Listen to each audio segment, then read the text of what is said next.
Samsung inverter 555 litre gas compressor সব original.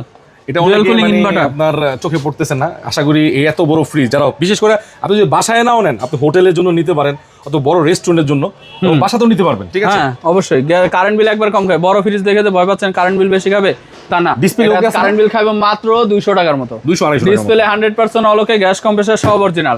Market price আছে 1,35,000 টাকা। আমার কাছ থেকে নিতে ভাই 55 না 45 না 40 করে দেবো। 40,000 সারা বাংলাদেশ করে সাইজ ফ্রি থাকবে।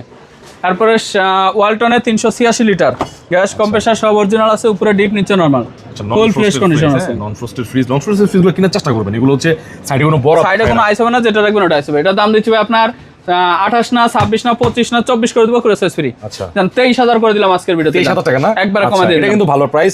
আর আপনারা দেখবেন এগুলো কিন্তু এক পিসি আছে। ঠিক আছে, ওয়ালটনের আরেকটা 316 লিটার আর 600 গ্যাস, কারেন্ট বিল কম খাবে, একদম ফুল ফ্রেশ কন্ডিশন। এটাও 100% অল ওকে, গ্যাস কম্প্রেসর অরিজিনাল আছে, উপরে ডিপ নিচে নরমাল। দেখেন আমি ভালো করে দেখা দিচ্ছি, অনেকে দূর দূরান্ত থেকে দেখেন যাতে করে দেখতে সুবিধা হয়। নিচে নরমাল একদম ফ্রেশ কন্ডিশনে আছে। হ্যাঁ ভাই, বেশি আজে বাজে কথা বলার কোনো দরকার নাই ভিডিওতে ভাই। আমরা যেটা অথেন্টিক জিনিস সেটাই কিনি, সেটাই বিক্রি করি, যে মানুষে আবার ডবল আমার কাছে রিপ্লাই আসতে না হয়। আচ্ছা, আল্লাহর রহমতে আগের মাসে 80টা ফ্রিজ সেল করছি, একটা ফোন নাই যে ভাই আমার ফ্রিজে প্রবলেম ডিস্টার্ব নাই, ট্রাবল নাই। আচ্ছা, এটার দাম দিচ্ছি ভাই আপনার 25 না 24 না 23 না 22 না, একদম 20,000 করে দেবো, করে সাইজ ফ্রি।